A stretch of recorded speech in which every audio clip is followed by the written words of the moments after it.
Si un homme veut marcher selon les principes bibliques, il faut qu'il suive les règles suivantes. Malheureusement, il faut d'abord qu'on fasse une déprogrammation. Je veux que vous compreniez ce qui nous est arrivé.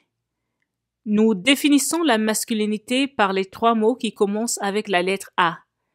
On définit la masculinité par l'athlétisme, l'attirance au lit et l'argent. C'est comme ça qu'on nous a appris à définir la masculinité dans notre culture. L'athlétisme, l'attirance au lit et l'argent. C'est tout. Comment il performe athlétiquement? Est-ce qu'il a un beau corps?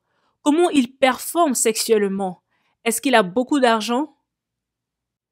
Voilà comment on définit la masculinité dans notre culture, qu'on le veuille ou pas.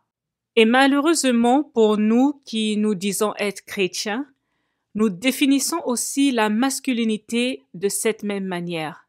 Nous définissons la masculinité par les 3 A. J'ai 4 enfants qui font l'école à la maison. Mon fils aîné n'est pas avec moi aujourd'hui. Il voyage avec moi. Je voyage environ 8 jours par mois. Quand mon fils aîné a eu 13 ans, je suis devenu son enseignant. À l'âge de 13 ans, nous avons célébré sa masculinité et l'une des choses qu'on a faites, c'est que sa maman a cessé de l'enseigner. Et moi, j'ai pris la relève. Je suis son enseignant dans toutes les matières et plus particulièrement, il est devenu mon disciple. S'il y a quelqu'un dans ce monde à qui je dois montrer un bon exemple, c'est mon fils. Par conséquent, il passe son temps à voyager avec moi. Et ce qui est intéressant, c'est que les gens me posent toujours des questions. En fait, plusieurs questions. Quand les gens me voient, ils me disent « T'es un homme costaud, t'as l'air d'avoir été athlète dans le passé. Mais si ton fils continue à voyager avec toi, à quel moment pourra-t-il intégrer une équipe sportive?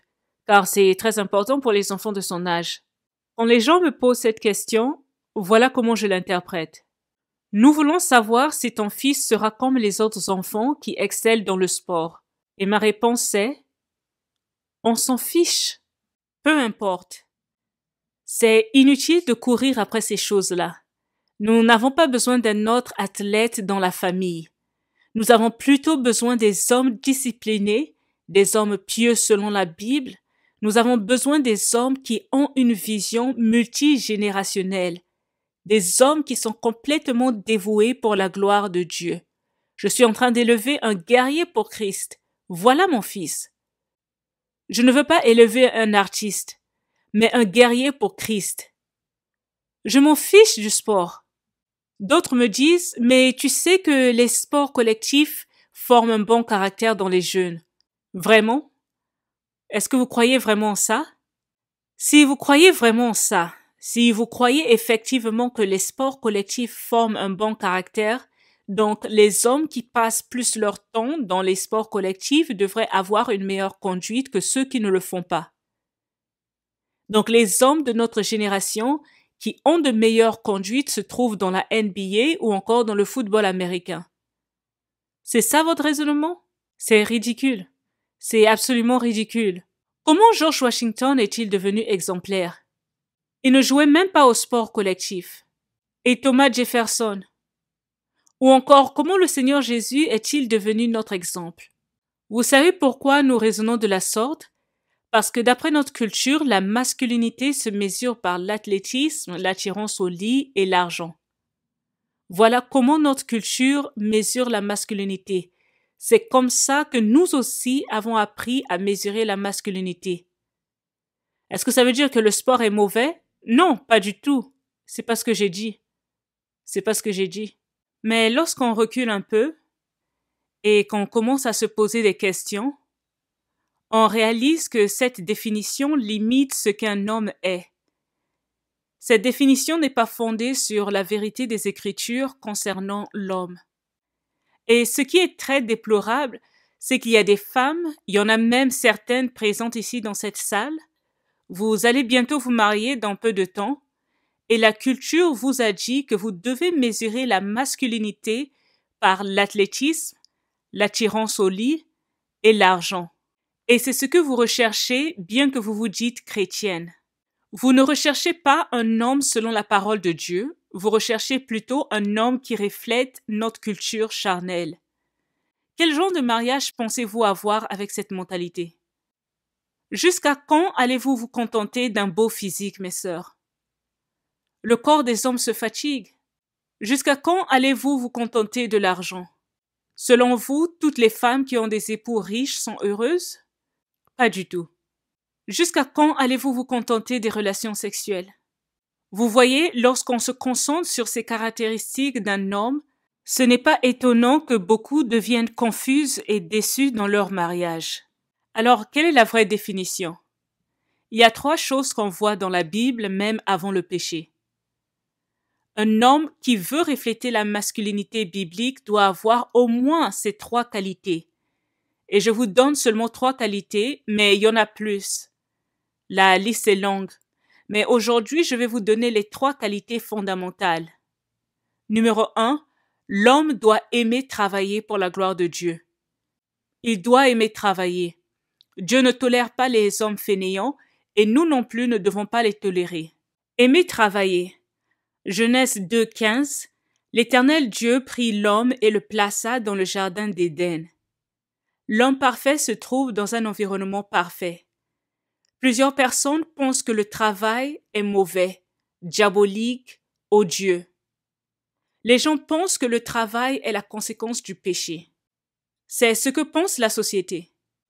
Non, mais la parole dit qu'il le plaça dans le jardin pour le cultiver et le garder.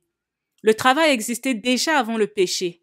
Le travail n'est pas la conséquence du péché, c'est plutôt notre attitude vis-à-vis du travail qui est le résultat du péché. Le péché est introduit au chapitre 3. Verset 17, il dit à l'homme, « Puisque tu as écouté la voix de ta femme et que tu as mangé de l'arbre au sujet duquel je t'avais donné cet ordre, tu n'en mangeras point, le sol sera maudit à cause de toi. C'est à force de peine que tu en tireras ta nourriture tous les jours de ta vie. Il te produira des épines et des ronces, et tu mangeras de l'herbe des champs. C'est à la sueur de ton visage que tu mangeras du pain, jusqu'à ce que tu retournes dans la terre, d'où tu as été pris, car tu es poussière et tu retourneras dans la poussière. » Vous voyez, c'est le labeur et la peine du travail qui sont le résultat du péché, pas le travail en soi-même. Ce n'est pas le travail. On entend souvent parler de l'éthique de travail des protestants, l'éthique de travail des puritains. Pour eux, tout travail procure l'abondance. Le travail est une récompense. Mais pour nous, ça semble bizarre d'entendre ça. La paresse est un péché, ça ne vient pas de Dieu.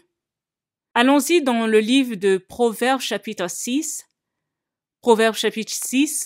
verset 6. « Va vers la fourmi paresseux, considère ses voies et deviens sage. Elle n'a ni chef, ni inspecteur, ni maître. Elle prépare en été sa nourriture, elle amasse pendant la moisson de quoi manger. Personne ne dit à la fourmi de faire ceci ou faire cela, il n'y a pas de chef. Mais la fourmi sait ce qu'elle doit faire. Considérez ses voies, pensez à la fourmi. Verset 9. Jusqu'à quand seras-tu couché paresseux? Quand te leveras-tu de ton sommeil?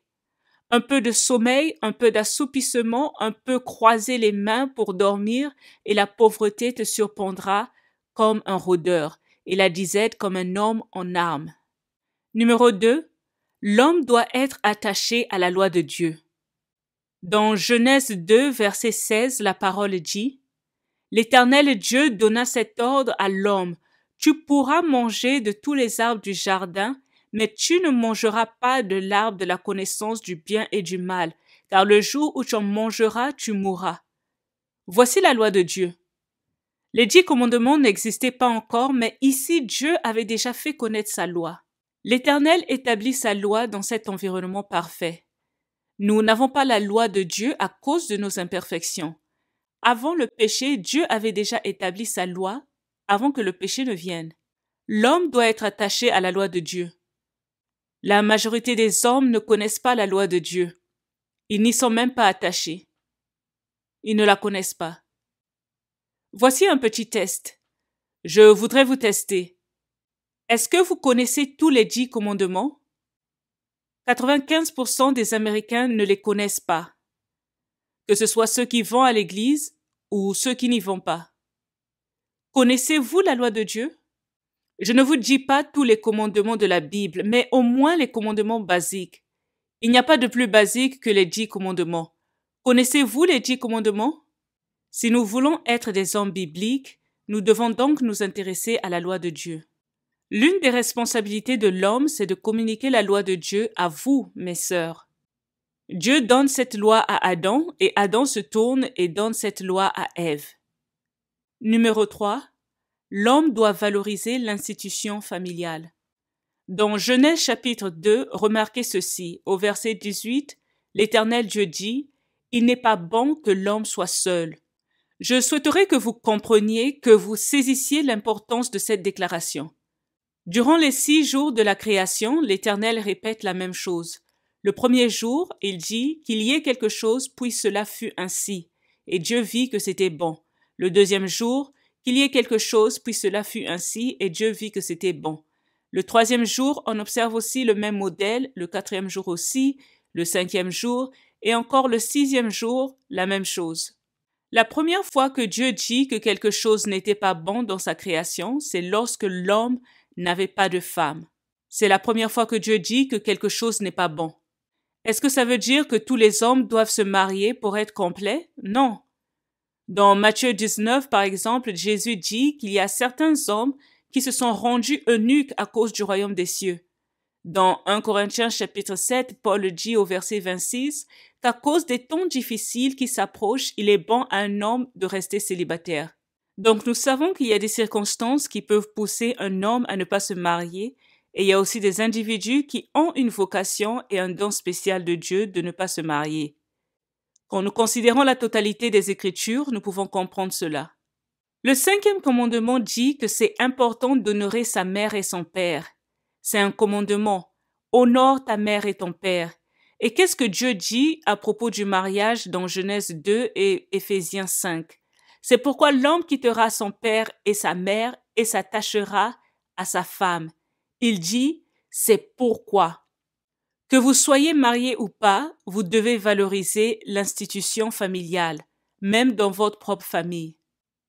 Par exemple, quand nous voyons dans Éphésiens 6, « Enfants, obéissez à vos parents selon le Seigneur, car cela est juste. Honore ton père et ta mère. » C'est le premier commandement avec une promesse.